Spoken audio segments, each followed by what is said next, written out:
जब ये समझ इन अभी छोड़िए, अभी देखते रहिए आने वाले 5 सालों में लोग गवर्नमेंट से टैक्स वसूलेंगे, ये हालत होने वाली है।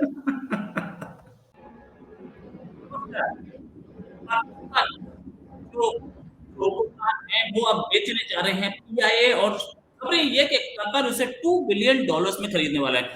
$2 बिलियन का मतलब हुआ करीब 16,000 करोड़ रुपया इंडिया में, इंडियन करेंसी में। तो इतने से इतने के आसपास ही बिकी थी हमारी एयर इंडिया। लेकिन ये कि एयरलाइंस के फ्लीट से ज्यादा जरूरी, ज्यादा महंगा होता है एयरलाइंस के पास जो जो रूट्स हैं, वो रूट जिन पे वो अप्लाई करती है। तो जैसे इस्लामाबाद से लंदन का वो रूट कहीं से खरीदा गया है, इंटरनेशनल एजेंसी से खरीदा गया है, और उस पर कितनी एयरलाइंस चल सकती हैं ये भी इंपॉर्टेंट होता है। कतर ये रूट्स में बहुत इंटरेस्टेड है। ये बेचने के पीछे रीजंस क्या हैं और क्या इससे इकोनॉमी का भला हो पाएगा, इसी बात करने के लिए हमारे साथ डॉक्टर अभिषेक मिश्रा। डॉक्टर साहब अपना माइक ऑन कर ले। डॉक्टर साहब बहुत बहुत स्वागत आपका हमारे शो में। डॉक्टर साहब क्या ये जो पीआईए बेची जा रही है, बस एयरलाइंस कभी भी अपनी फ्लीट से नहीं बेची जाती। एयरलाइंस का फ्लीट में अगर 5-10 प्लेन हैं या 20 प्लेन हैं भी, तो वो ऑफ कोर्स वो बेचे जाते हैं, वो उसके साथ होते हैं। लेकिन उससे ज्यादा महंगे होते हैं जिन रूट्स पे वो अप्लाई कर रही है और जिन रूट्स पे जितनी फ्लाइट्स की परमिशन है। ये क्या पीआईए बेचने से पाकिस्तान की इकोनॉमी को $2 बिलियन की डील है, पाकिस्तान $1-1 बिलियन के लिए आईएमएफ के बाहर खड़ा है। $2 बिलियन से पाकिस्तान की इकोनॉमी सुधर जाएगी, कुछ सुधरने की राह पे आ सकती है। देखिए बात इकोनॉमी सुधरने की नहीं है, इकोनॉमी तो खैर बहुत ही ज्यादा इनकी डिटोरिएट हो रखी है पाकिस्तान की, बट सिंस उनको इमीडिएट वो चाहिए, डोल आउट चाहिए, या जिसे कह लीजिए आप बेल आउट चाहिए रादर, तो उनके पास कोई ऑप्शन था नहीं कि आप कहाँ से पैसे निकलवाएंगे, तो वो गए आईएमएफ के पास। आईएमएफ ने उनको जो लोन दिया उसमें कुछ कंडीशंस रखी। उसमें एक कंडीशन ये है कि आप प्राइवेटाइज करेंगे उन सारी कंपनियों को जो सरकारी हैं और डेट मेकिंग है या डेट्स में है। पीआईए उसमें सरे फहरिस्त था, या ये कह लें कि पीआईए उसमें सर्वप्रथम था जिसको कि सेल आउट करने के, प्राइवेटाइज करना इनकी लीगल ऑब्लिगेशन थी, नॉट जस्ट ये किसी शौकिया वर्ड्स कर रहे हैं। क्योंकि पीआईए जो मैं पढ़ रहा था कि जो मेरे ख्याल से जो रिपोर्ट आपने मुझे भेजी दादा, कि पीआईए अराउंड $60 बिलियन का जो है ना कि ये लॉस है। मैं पढ़ देता हूँ उस रिपोर्ट से। PIA already registered a staggering loss of over 60 billion in its first quarter on the ongoing year, and we want to save national money. $60 billion. I hope कि वो जो नंबर लिखा है वो सही लिखा हुआ है, because I guess that 60 billion, I guess कि तो 60 मिलियन जो है, आप खुद सोचें, अगर आप एक क्वार्टर में 60 मिलियन भी लूज कर रहे हो, so you have approximately 3-4 quarters, that turns out to be 60 into 4, $2.4 billion annual loss. आप अफोर्ड ही नहीं कर सकते। और अगर आप उनके ये जो फ्लीट चला रहे हो प्रॉफिट मेकिंग नहीं है, इनको पैसे भी देने हैं, हम आपको डोल आउट भी दें, और उसके बाद आप पैसे ऐसी चीजों में लगा रहे हो जिनकी कोई रिटर्न नहीं है, तो आईएमएफ ने कंडीशन रख दी कि सारी प्राइवेट पब्लिक डेट्स को प्राइवेटाइज कर दीजिए आप। तो कि ये पब्लिक डेट है आपका पीआईए, तो इनके पास कोई ऑप्शन था नहीं, इसको बेचना पड़ा। अब इनको ये था कि पीआईए खरीदे कौन, तो of course Qatar is notorious, आपको भी पता है, हालांकि कतर एयरवेज का एक अपना नाम चलता है, but Qatar is notorious, Qatar is a terrorist sponsored country, इसमें कोई आपको शक नहीं होना चाहिए। ये मैं नहीं कह रहा हूँ, ये तो सऊदी अरेबिया भी कहता है, ठीक है ना। उनका आपको पता है कि 2-3 साल पहले बैकआउट कर दिया था इसी वजह से सऊदी अरेबिया ने। तो कतर ने पेशकश दी है कि हम $2 बिलियन में खरीद लेंगे, सोच लीजिए $2 बिलियन। हालांकि मामला उस पर फंसा हुआ है दो चीजों को लेकर के। एक तो ये मामला फंसा है कि पीआईए की एक प्रॉपर्टी है न्यूयॉर्क में, उसका नाम है रूजवेल्ट होटल। रूजवेल्ट होटल अभी आज के डेट में वो है न्यूयॉर्क स्टेट के पास 3 साल के लीज के लिए। तो क्वेश्चन है कि क्या पीआईए की ये जो डील हो रही है उसमें रूजवेल्ट होटल भी जाएगा। अभी जो न्यूज आई है उसमें ये कि नहीं, रूजवेल्ट होटल नहीं जाएगा। दूसरा जो मैटर है कि पीआईए की जो सैलरी है, चूंकि अब आप लोगों को रिटायर करोगे, काटोगे छाटोगे, तो उनको कुछ आपको बेनिफिट देने पड़ते हैं। वो जो सम है वो स्टैगरिंग है कि वो $2 बिलियन में वो उसका निपटारा कर पाना जो है वो बड़ा मुश्किल है, और जो सोल्यूशन कतर ने दिया है विद इन 2 बिलियन के रेंज में, वो इनके फाइनेंशियल जो एजेंसी है आपकी पाकिस्तान की, उसको वो एक्सेप्ट नहीं है। तीसरा ये है कि ये जो इनकी प्लेन है वो ऑलरेडी एजिंग है, तो वो आप एजिंग फ्लीट को बेच के क्या कमा लोगे, क्योंकि वो तो 2-3 साल में प्लेन जो है उनको तो आपको कचरे घर में डालना पड़ेगा, उनका लाइफ स्पैन पूरा हो चुका होगा। तो इसलिए कतर के साथ ये डील इनको मिल रही है, ये भाग्य मनाए, वरना कोई पीआईए पाकिस्तान में कौन इन्वेस्ट करेगा यार। टेररिस्ट कंट्री में टेररिस्ट ही, आपको देखिए एक कंट्री टेररिस्ट जो है जहां पे बनते हैं वहां पे टेररिस्ट ही जो है वो इन्वेस्ट कर सकता है भैया, सभ्य मानव के तो बस का बात नहीं है, आप समझ रहे हैं। तो कतर कर रहा है अपना, अपने भाइयों मतलब जो टेररिस्ट अचीवमेंट है उसको वो सपोर्ट कर रहे हैं कि भाई करो टेररिज्म, उसके बदले में हम पीआईए धीरे धीरे सब बेच देंगे। 70 साल पहले इन्होंने हमारी धरती का टुकड़ा लिया और सब बेच दिया। सो कॉल्ड इनके दिमाग में ये था कि हमारे को मिल जाएगा तो हम पता नहीं ऐसा साश, और जब ठीक भी नहीं करना चाहते, रिविजिट भी नहीं करना चाहते।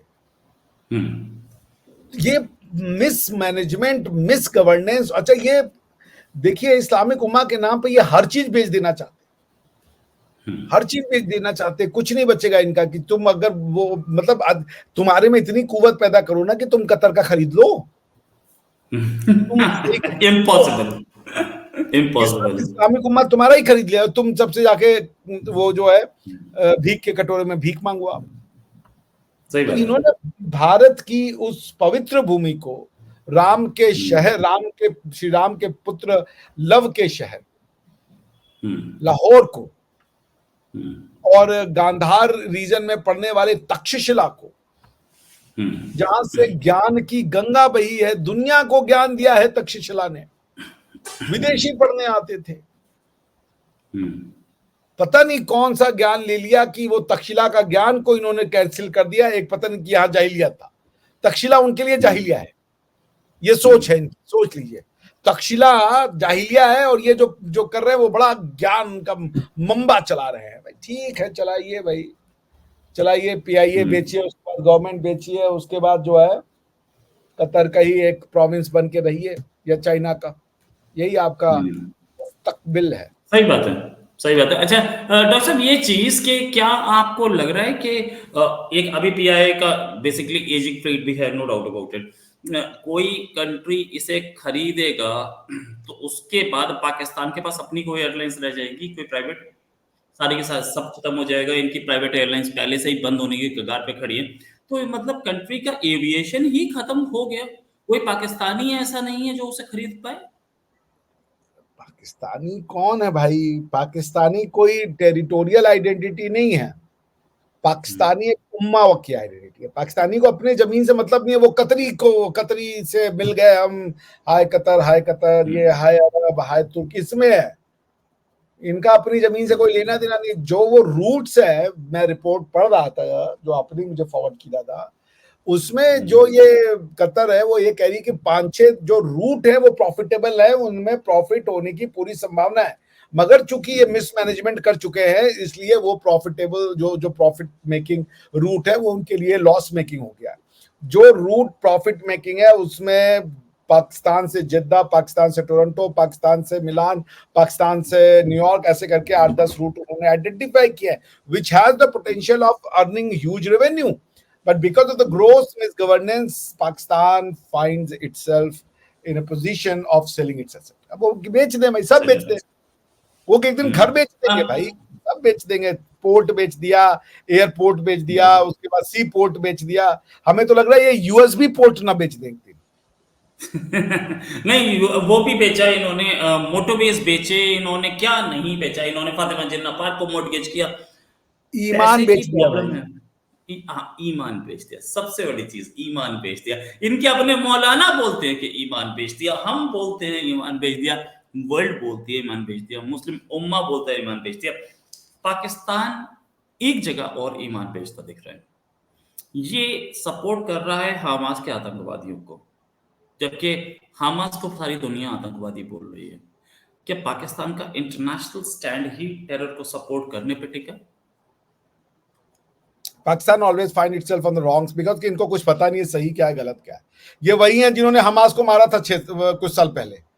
ये हमास को मार भी चुके हैं और आज उसी के समर्थन में फलस्तीनी फलस्तीनी गाना गा रहे हैं ये। अरे इनको कुछ नहीं पता कि इनके फेवर में क्या है। आज की मैं न्यूज पढ़ रहा था, अभी लेटेस्ट है कि भाई अल खमैनी के पास हमास का लीडर पहुंचा और खमैनी ने उसको जो है वो कर दिया कि भाई चलो मेरा कोई लेना देना नहीं है, तुमने जो 7 अक्टूबर को अटैक किया उसमें मुझे कुछ बताया ही नहीं तुमने। ये मैंने अभी लेटेस्ट खबर पढ़ी है। अब आप खुद ही सोचिए कि जब आपको आपका जो है वो ही नहीं तैयार वो दे रहा है, क्या नाम है, हाँ पापा ही मना कर गया। एग्जैक्टली ईरान के ऊपर तो सब पूरा का पूरा ये जो पूरा दारोमदार, हाँ पूरा दारोमदार वही था। एग्जैक्टली अब ईरान ने अगर मना कर दिया तो आप सोच लीजिए इनकी क्या वो है क्षमता है। तो पॉइंट ये है दादा कि इनको कुछ नहीं पता, ये सिर्फ और सिर्फ एक इस्लामिक जिहाद के नाम पे ये जो है ना ये दीवाने हो जाते हैं, मगर ये तो अपनी इंटरेस्ट नहीं देखते। अपना इनको समझ में नहीं आता कि हमें क्या करना है, क्या हमारे भले में है, हमारे लोगों के लिए भले में क्या है। इनका तो ये कि भाई कुछ नहीं, एक हाथ में एटम बम, एक हाथ में वो क्या नाम है कुरान। हाँ एक हाथ में एटम बम, एक हाथ में कुरान। हाँ वो उनके मौलाना साहब बता रहे थे कि इससे इकोनॉमिक प्रॉब्लम सॉल्व हो जाएगी। हाँ, और एक मौलाना साहब तो ये भी बोले थे कि सारे मुस्लिम कंट्री हैं, $1-1 बिलियन की कमेटी पाओ और उससे चलाओ। ये भी था, मतलब कि जैसे हम लोगों के मोहल्लों में कमेटी नहीं चलती, ये बोलते कमेटी डालो कमेटी। अच्छा ये पता नहीं मौलाना बता सकते हैं कमेटी डालना कि नहीं, क्योंकि मेरे हिसाब से तो इस्लामिक वो है नहीं, एंगल है नहीं इसमें। इस्लाम में कमेटी डालना अलाउड है कि नहीं मुझे ये नहीं पता, लेकिन कुरान में कमेटी तो लिखी नहीं होगी, ये तो पक्का है। क्योंकि अरे भाई ये सब डालना अलाउड है जो ये करवा ले, ये अपने हिसाब से चला लेंगे भाई। वो क्या नाम है, वैसे तो मुझे पसंद नहीं, लेकिन ये इकबाल का यह है, खुद तो बदलते नहीं कुरान बदल देते हैं, समझ रहे हैं ना आप। तो ये वही है, ये सब कुछ करा लेंगे, अपने हिसाब से इंटरप्रिटेशन करवा लेंगे। अभी आज ही इनके एक महोदय बोल रहे थे कि सोचिए उस आदमी का बयान, अब्दुल रजाक का मैं सुन रहा था, इतना नीचता और वो बयान है कि कह रहा है ऐश्वर्या राय से शादी कर लोगे तो नेक बच्चे नहीं पैदा होंगे। मुझे तो समझ ही नहीं आया कि ऐश्वर्या राय से बच्चों का क्या लेना देना है, उसके बच्चे को तुम कैसे गाली दे रहे हो। ये सिर्फ वो ऐश्वर्या राय है इसलिए उससे पैदा होने वाला बच्चा बाय डिफॉल्ट खराब और घटिया होगा। और क्या गलती है ऐश्वर्या राय की, उसकी तो एक बिटिया है, तुमने उसको बोला कि वो घटिया औरत है, इसका मतलब वो घटिया बच्ची है वो। ये इनकी सोच है दादा। ये मानवता के जो एक जिसे कहते हैं ना कि फेलिसिटी, मैं न्याय सूत्र पढ़ रहा था, मैं आपको पढ़ा के सुनाता हूं, बड़ा मजेदार है, सुन लीजिए दादा। प्रमाण प्रमेय संशय प्रयोजन दृष्टांत सिद्धांत वयवर्तक निर्णयवाद जलपवित राड हेत्वा भाषाक्षल जाति निग्रह स्थानानम तत्व ज्ञाना विश्वेस्य साधिगमः। सुप्रीम फेलिसिटी इसका इंग्लिश मतलब है। फेलिसिटी मतलब होता है कि how can you explain yourself ना, आप कैसे दुनिया, जो चीज आप समझ रहे हो, दुनिया को देख रहे हो, तो उसको कैसे आप बेहतरीन तरीके से एक्सप्लेन कर सकते हो, या किसी चीज को अंडरस्टैंड करने का बेहतरीन तरीका क्या है। सोचिए हमारे पूर्वज क्या लिख रहे हैं यहाँ पे, कह रहे मान लो हमारे पूर्वज कह रहे हैं कि समझने का तरीका, जानने का तरीका हम बताते हैं, knowledge of the knowledge. Supreme felicity is attend by the knowledge about the true nature of 16 categories, means of right knowledge. प्रमाण कि तुम जिसको राइट नॉलेज कर रहे हो उसका माध्यम क्या है, वो प्रमाण से आता है। कि कोई बात बोल रहे हो तो उसके प्रमाणित करो। इसीलिए भारतीय कभी भी जो है ना वो मानने पे विश्वास नहीं करते, वो प्रमाण मानता है। ऑब्जेक्ट ऑफ राइट नॉलेज, प्रमेय, कि जिसको तुम नॉलेज बता रहे हो उसको क्लियरली डिफाइन करो, क्लियरली बताओ कि ये मेरा ऑब्जेक्ट है। डाउट, संशय, यहां पे इनका क्या कि मान लो बस खत्म करो, डाउट की तो जगह ही नहीं है। और doubt is one of the means to have knowledge. Purpose, प्रयोजना, कि भाई क्यों जानना चाहते हो। फैमिलियर इंस्टांसेस, दृष्टांत, जो देख चुके हो और जो तुम जान रहे हो उससे कैसे तुम रिलेट कर पा रहे हो। established in एक सिद्धांत जो तुम्हें पता है, जैसे सूर्य उगता है सिर्फ और सिर्फ पूरब में।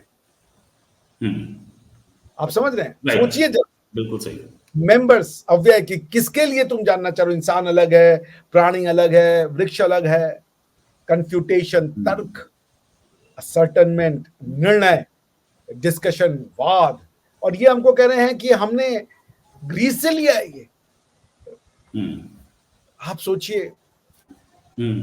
एक खबर और है सर मेरे हाथ में, जो है वो ये खबर है कि तालिबान, पाकिस्तान तालिबान के टीटीपी ने वार्निंग दी है पाकिस्तान को और चाइना को, दोनों को, कि हमारे रास्ते से जो भी आपका सीपीईसी हो या वो बेल्ट रोड इनिशिएटिव हो, इस रास्ते से जो भी आपका सामान जाएगा या ट्रक जाएगा या जो भी जाएगा, उसको हमारा टैक्स देना पड़ेगा। टीटीपी टैक्स वसूलेगी वहां पे। ये एक नया एंगल है, मतलब जिस बच्चे को मैंने पाला था वो मुझसे ही टैक्स लेगा। कितना बड़ा झटका है ये सीपीईसी के लिए। पता नहीं क्या भारत के 3,74,580 सिफारत खाने थे, वो आतंकवादी घटना करा रहे थे। ये उन 3,05,75 सिफारत खाने में से टीटीपी एक निकल गया है। क्या हो रहा है? ये तो अफगानिस्तान में तो अब सुख शांति समृद्धि की नदियां बहनी चाहिए। पाकिस्तान अफगानिस्तान में क्या हो रही है? टीटीपी कहा जाता है, हमको तो नहीं समझ में आ रहा है। ऐसा तो वो तो भारत करवा रहा था ना, अफगानिस्तान से जो प्रॉब्लम आ रही थी वो तो भारत करवा रहा था। क्या हो गया उसको? वो तो सिफारत खाने बढ़ गए क्या? ये यही होता है जब ये समझ। अभी छोड़िए, अभी देखते रहिए आने वाले 5 सालों में लोग गवर्नमेंट से टैक्स वसूलेंगे। ये हालत होने वाली है। सही बात, लोग गवर्नमेंट से। हाँ, अच्छा, ये सही बात। तो फाइनली क्या आप देखते हैं कि पीस कहीं दिखेगी पाकिस्तान में? पीस और सीरियस शांति पाकिस्तान में पीस, या तो पाकिस्तान रह सकता है या तो पीस रह सकता है। भाई समझिए इस चीज को। पाकिस्तान का होना ही पीस का न होना है, और पीस का होना ही पाकिस्तान का होना है। आप समझ रहे हैं? The absence of peace is the presence of Pakistan, and the presence of Pakistan is the absence of peace. Pakistan से मेरा मतलब टेरिटोरियल यूनिट को नहीं कह रहा हूं। पाकिस्तान से मेरा मतलब है वो टॉक्सिक एंड वेनोमस आइडियोलॉजी जो इंसान को इंसान से काटती है। बस राइट। और ये आइडियोलॉजी ही दिखी हमें कि जो सियालकोट में हुआ था, उस श्रीलंकन को जिंदा जला दिया गया, ये आइडियोलॉजी ही थी जिसकी वजह से इतने सारे लड़के बाहर निकल के, एक लड़का तो कॉलेज उसने कुछ ट्वीट किया था या उसने कुछ फेसबुक पे लिखा था, कॉलेज के हॉस्टल से बाहर निकाल के मार दिया गया। किसी को कभी भी आप एक्यूज कर दीजिए कि इसने ब्लास्फेमी की है और उसको निकाल के मार दीजिए। ये आइडियोलॉजी जो पाकिस्तान की सरकार और पाकिस्तान की आर्मी बार बार प्रोपोगेट करती रही, आज अंदर तक डीप घुस चुकी है। और घुसने के बाद अब ये बाहर निकलने के मूड में नहीं है। पाकिस्तान को इसके साथ जीना पड़ेगा, इसके साथ रहना पड़ेगा। Thanks a lot doctor Abhishek Mishra for joining. बहुत अच्छा डिस्कशन रहा। जल्दी एक डिस्कशन और करेंगे। अभी के लिए नमस्कार, धन्यवाद, जय हिंद। जय हिंद।